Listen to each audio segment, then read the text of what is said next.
Wanta baay'ee mi'aawu tokko namni tokko baay'ee nama takkatti waan baay'ee mi'aawee fi natti mi'aawuu ibsuu danda'ami.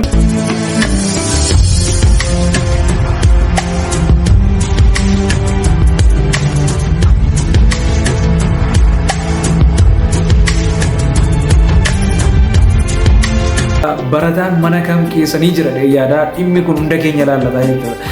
Yoo fi barumsa xumurtanii jiraattan dhimmi kun obboleessa keessan, obboleettii keessan, yoo nama guddaa taatan immoo mucaa keessan, dhala keessan ilaallachuu waan maluuf viidiyoo kana hanga dhumaatti akka hordoftan asumaan isin afeera.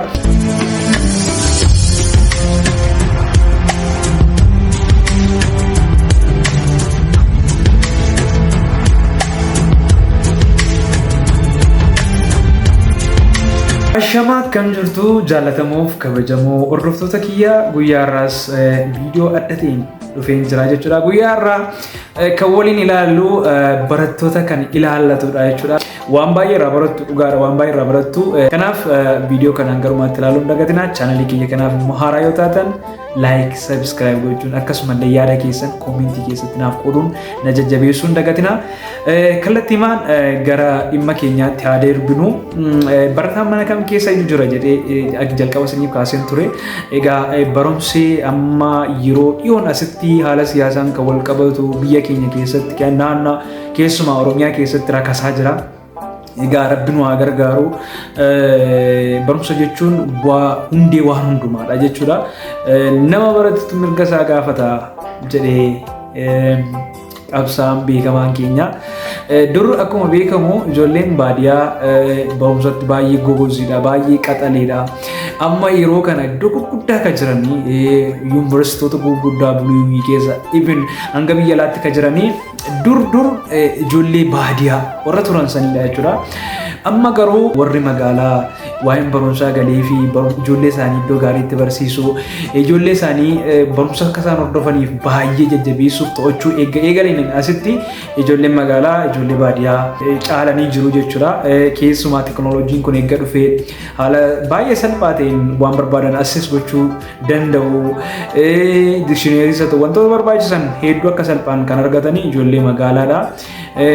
San booddee garaagarummaa guddaatu gaabbii guddaatu uumame jechuudha ijoollee baadiyyaa fi ijoollee magaalaa gidduutti.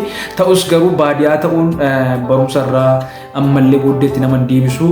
Ijoolleen qabxii gurguddaa galmeessaa jiran ammallee taanaan ijoollee baadiyyaarraa dhufan illee ni jiru jechuudha. Ijoollee baadiyyaarraa illee ni jiru jechuudha. Kanaaf egaa barumsa jechuun waa'ee yaraa miti. Innaa namni maaliif barata? Maal ta'uuf barata? Hubannoo dogoggoraa tokkotu jira obboloota koo. Yeroo baay'ee barumsaa fi damooza walitti qabsiisaniitti namni barumsaaf vaaliyuu qabu gadi buusuutti ka'e jechuudha. Biyyoota gurguddatanii jira jedhaman yoo ilaalle Ameerikaan biyya addunyaa kana bulchaa jirtu namni barate sababa keessa jiruuf sammuu isaaniitti fayyadamaniiti addunyaa kana bitanii kan jiran. Addunyaan kun gaafa wal lolu mee yaadaan haala Israa'elii fi Iraan gaafa isaan wal lolaa turan biyyoonni gurguddoon kunis ta'e gaafa isaan wal lolan gaafa isaan wal sodaachisan mee yaadanii ilaaltaniitu meeshaa isaan dhukaasan biyya lamarra darbee biyya kan biraatti taargeetii isaa dhaqee waan itti argame dhaqee dha'u kun beekumsa irraa madde obboloota koo. Innaa barachuuni nama godha. Maalikoo namni hin baranne sinuma jiraataami abbootii keenya kunuma jiraataa turani. Hin dhalatu, hin guddatu, ni fuudhu, ni du bakka. Laayifii masana sarkilii masana keessa irraan godhu jechuudha. Namoota tokko irraa kan dhageessan hubannoon dogoggoraa ni jira. Namni barate eessa ga'e ekeleen fa'aa akkas ta'an ekeleen waan akkas ta'ee fi ati akkas ta'uu hin qabdu. Kanaaf yoo cimte hojjettee biyya si barbaada, naannaa si barbaada, hin kabajamta, safara kee keessatti kabajamta tokko waan yaraa miti dhugaanis isinitti hima. Namni hojii godhadhee baratu yeroo baay'ee barumsa ijoolleen akka hojii lammaffaatti waan ilaalaniif hojii lammaffaa yeroo isin jiru waan akka hojiitti lakkaa'anii mee yaada namni waggaa 12 guutuu irratti gubee waggaa 12 guutuusti namni tokko waa hojjete hangam ikoonoomikaalii illee jijjiirama guddaarra hangam akka ga'uu danda'u tilmaamuun isin walii yaada. Waggaa 12 waggaa meeqa irratti gubee san booddee deebi'anii iddoo isaanitti argamu.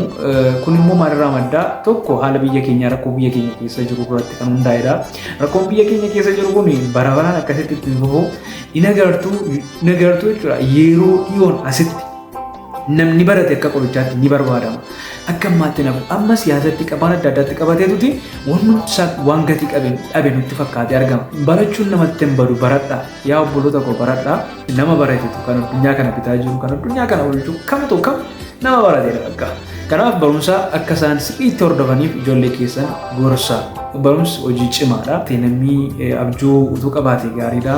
Yeroo baay'ee elementarii irraa kaasee namni waan ta'u utuu itti abjooteetti yaadee abbootiin haadhonni ijoollee isaanii maal akka isaan ta'uu barbaadan osoo waan isaan barbaadan sanarratti osoo isaan tumsanii gaarummaa guddaa qabaa jechuudha. Barattoonni yuunivarsiitii baratanii kutaa 12 geessanii yuunivarsiitii jooyin gochuuf eessatti jooyin godhaa maal seenu inni guddaa olaanaan akkanitti amanutti yoo ta'e barumsa keessan waan barattan dipaartimentii barattan waan barbaadan sanaa bakka inni jiru eessa maan ta'e bakka inni jirutti appilaayi gootanii seenuu gaariidha yaada. Beekumsi eessatti yoo barate nama sanarratti hundaa'a jechuudha. Barsiisaan macheen mataa namaa kana hubeetti namaan naqu abbaa irratti hundaa'a. Yeroo baay'ee immoo barumsi yuunivarsiitii ofiin diiggootanii bira geessu malee hanguma barsiisota haayiskuulii irra jiranii illee diiteelii nama barsiisan beektu baay'een keessanii baay'ee isaa dubbifamee qabxii gaarii hojjechuudhaaf dirqama dubbisuu viidiyoo adda addaa immoo carraa hedduutu jira. Opportunity hedduutu jira. Viidiyoon YouTube irra jira. Faranjii irraa kallattiidhaan barachuun ni danda'ama. Kitaabota adda addaa jiru. Kitaabota software koppiidhaan hedduutu jiru. Kitaabota kanallee fayyadamanii waan barbaadan beekumsa barbaadan sana argachuun ni danda'ama. Kanaaf bakka ittiin barattan utuu hin taane isintu murteessaa jechuudha. Yeroo darbee Raajaa Shannaa fi Adaamaa Saayinsii fi Teekinooloojiitti baratee waan barachaa jiru olitti jechuudha. Koorsii biyya alaa hordofaa ture, koorsii biyya alaa dubbisaa ture. Yaaddanii namni mul'ata qabu akkasittiin jechuudha. Bakki inni jiru, bakki inni taa'u isa daangeessine as taa'eetti koorsii biyya biraatti fudhatamu. Koorsii faranjiin fudhattu dubbisaa ture. Ofii koonan dubbisee bira ga'e interviiyuu sana dhaggeeffachuu dandeessu. Ofii koon dubbisee bira ga'ee qaxaleen qaxaloota bakka tolitti qabamtu irratti dhaqee milkaa'aa ta'e argame jechuudha. Nama irratti kan hundaa'u dipaartimentii yuunivarsiitii kamiyyuu jooyyoo goota yuunivarsiitiin sun isinitti naafu achi keessatti naftanii fudhattanii achi keessaa beekumsa argattanii mana keessanitti galtanii hawaasa keessan kan isin tajaajiltanii namni takka Ameerikaatti baratee fitee bakka Ameerikaatti hafee wannoo ta'an uummata isaadha kan inni deebi'ee tajaajilu. Inni guddaaf olaanaani Ameerikaatti barachuu yuunivarsiitii bakka jira jedhame iskoolaarii mana barachuutu bichaa osoo hin taane nama sanarratti hundaa'a jechuudha. Inni guddaaf olaanaan. Kanaaf mul'ata keessan beekaa, wangootan beekaa, sirriitti qayyabadhaa, hojii kooti jedhaati barumsa kana hordofaa, barumsi nama godhaa. Yoo immoo nawwaa ta'u immoo yeroo keessan hin gubinaa. Yoo sammuun keenya san itti namanne itti rakkatinaa, dhugaan isinitti himaa itti rakkatinaa. Bakka hanga kutaa 18 yoo isinii danda'ame 12 gaati biizinesii bitaa keessan irraan godhaa. Waan namaaf jettanii waan sammuun keessan itti namanitti sammuun keessan waan itti hin amanneetti yeroo keessan hin gubinaa. Bakka kanas ta'u sana jiraachuun hin danda'ama salphaadha. Jireenya foo'aadha jiraachuuf immoo yoo biltii ta'anii barachuun egaa biltii ta'uuf nama gargaara jechuudha malee namni akkasumatti uumamaan biltiin jira.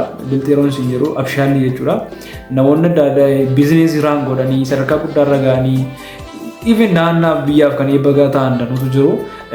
Kanaaf kallattii adda addaan kallattii hundumtuyyuu nama barbaada. Daldaluu warra dandeessan daldalaa qotuu warra dandeessan sirriitti qotaa. Yoo isin nama waaxxate yoo isin bakka sammuun keessan itti namanne wanna baay'ee mi'aawu tokko namni tokko baay'ee nama takkatti waan baay'ee mi'aawee fi natti mi'aawuu danda'ame. Kanaaf akka mataa keessanitti sammuu keessanii yaaddanii karoorsitanii waan sammuun keessan itti amane hojjechuun bu'a qabeessa waan nama taasisuuf waan sammuun keessan itti amane hojjedhaa. Garuu biyya keenya keessatti immoo yoo nama hin qabaanne yoo beezii hin qabaanne hojjetanii nama ta'uun baay'ee ulfaata.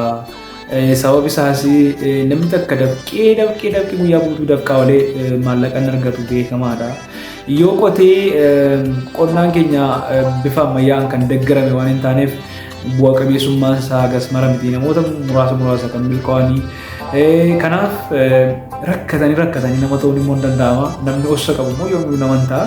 obsa nama gaafataa jechuudha. Garuu biyyoota kabiroo carraa argatanii biyyoota kabiroo kan deeman yeroo gabaabduu gidduutti jireenyi isaanii kan jijjiirame hedduutu jiru. Kun immoo carraa gaafataa, beezii nama gaafataa. Kanaaf namni beezii hin qabne nama hin ta'u jechuu miti. Namni fakkeenyaaf magaalaa kana keessatti fooqii adda addaa, makiinaa adda addaa maal fakkaatu qabanii jireenya biraandii jiraatanii baakgiraawundiin isaanii maal akka ture otoo odeeffatanii lafa hin yaadamneetii ka'aniiti kan nama ta'anii tokko jedhanii nama lama jedhu abbuuqadhee nyaadhaan immoo hudhee nama ajjeessa jedha Oromoon. Kanaaf waan gootan beekaa sirriitti mul'ata keessan irratti hojjedhaa. Waaqa keessan immoo amantii qabdan bakka jirtanitti amantii keessanitti jabaadhaatii waaqa keessan kadhadhaa. Hojii keessaniif karoora keessaniif mul'ata keessaniif immoo rabbiin itti dabarsa. Rabbiin immoo nama isa kadhate hin gatu. Kanaaf egaa guyyaa irraaf isiniif qabadhee kan dhufe kana fakkaata. Guyyaa kabiraa viidiyoo biraan hanga walitti deebinutti nagaa rabbiin naaf tura. Galatoomaa.